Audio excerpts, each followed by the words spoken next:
Hey everyone, Biz here with another Division 2 video. As we get closer to hopefully more details on where and when the Division franchise is going, I've been doing my best to keep my agent challenged. In doing so, I've been doing a lot of raiding.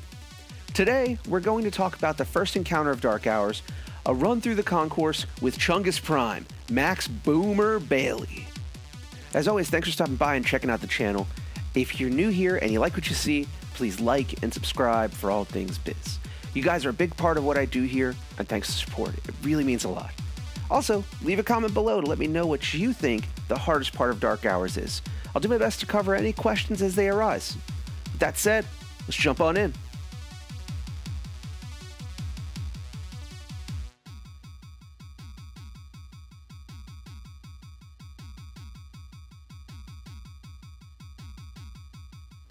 So welcome to Boomer, the ex-linebacker with an attitude problem and a minigun to work through all that spent rage.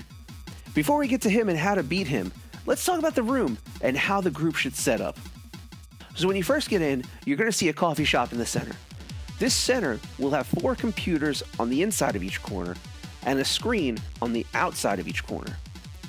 As you tour around, you'll also see an Admiral Burger and a donut shop along with numbered gates. 2 of these numbered gates, 41 and 45, will have turrets as well. Finally, you'll see 2 boxes generating blue circles around them. That's not for decoration.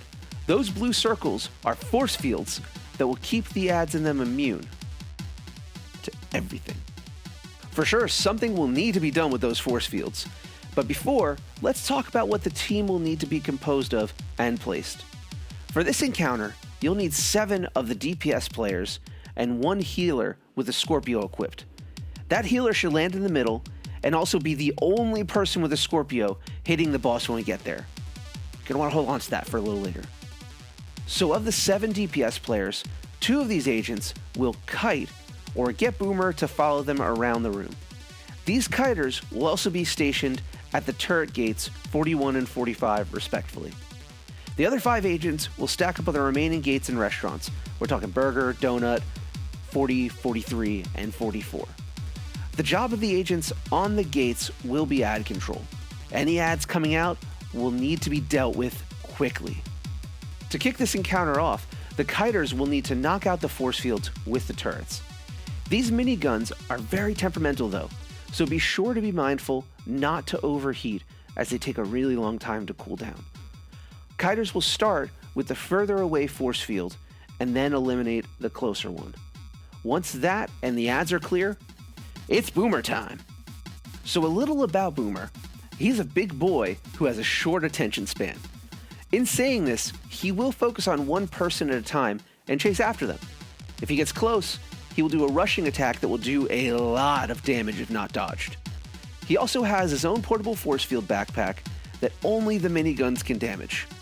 Besides a short attention span and an invincibility cheat code, Boomer will also throw EMP grenades that will disable the miniguns, and he has a pack on his chest that will restore his armor if left unchecked.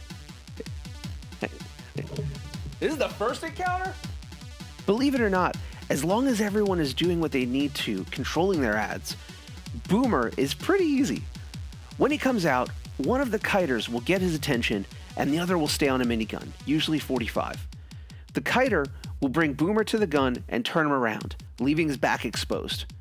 The kiter on the gun will pulse the gun until Boomer goes down. When he's down, the kiters will say he's down, and if the agents around can, they'll shoot him in the head.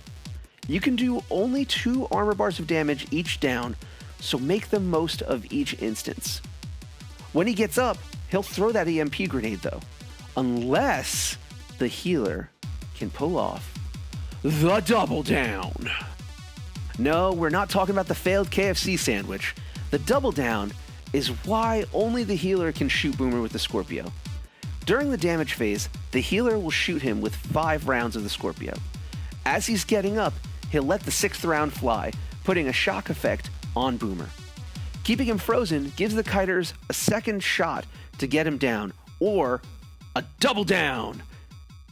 This is maximum efficiency and a major flex. And essentially, you rotate Boomer around the room doing that. disabling his healing chest by shooting as you're kiting, and Wait, what's that siren?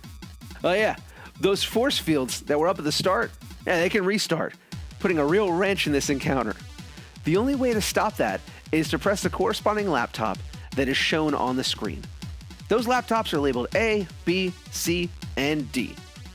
Also, the further along this encounter goes, you'll see multiple laptops needing to be pressed, to the point where you'll need all 4 laptops pressed simultaneously. The best practice for multiple buttons is the healer watching C, and any buttons if it's only one, Burger watching A, Donut B, and someone at 43 or 44 on D. These laptops need to be pressed, or you'll have to shoot down the force fields again, and that's a total bummer. Should you have done all that right, congratulations! You're now a Boomer Doomer. Should you have done this successfully, do me a favor and shoot a picture of your team on the now scrapped Chungus Prime and tag me on Twitter using the hashtag #handlingbusiness, and your team may be featured in an upcoming video. And that's going to wrap things on this chapter. Again, stick around for guides on each encounter and an Eagle Bearer build that you won't want to miss at the end. Also, big thanks to my friends over at the Second Wave and GC Rock for helping me assemble my team. If you're looking for agents to run with, you'll want to check them out. I'll catch y'all next video. Biz out.